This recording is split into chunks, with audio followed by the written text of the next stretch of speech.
enfants. Voilà. La famille est réunie. Voilà. Ils sont réunis pour défendre le programme et le quinquennat d'Emmanuel Macron.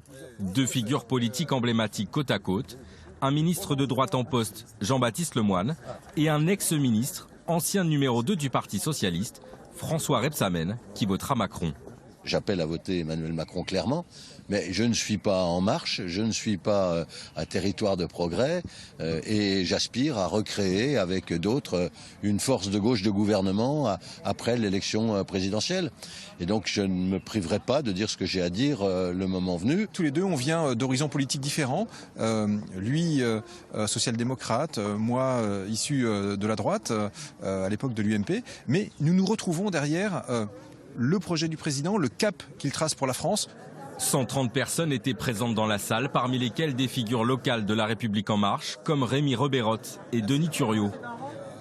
À l'image des grands débats, le meeting se déroule par un jeu de questions et réponses. Monsieur le ministre, j'ai envie de vous dire... À chacun ses arguments pour défendre le bilan d'Emmanuel Macron. Le ministre en fonction cite les mesures phares du quinquennat. Le maire de Dijon et ancien ministre du Travail, lui, veut mettre en avant les avancées sociales du candidat président. Et si François Rebsamen est présent à ce meeting, c'est pour renforcer l'idée du rassemblement voulu par l'actuel locataire de l'Élysée. Il est nécessaire maintenant que son message passe un petit peu sur à la fois sur la droite, mais bien entendu le centre-droit, dont je faisais partie, et aussi sur la gauche, où les idées sont bonnes aussi. Complètement indécise, parce que là j'étais là en tant que curieuse, en cherchant des réponses à nos questions en tant que chef d'entreprise de service à domicile.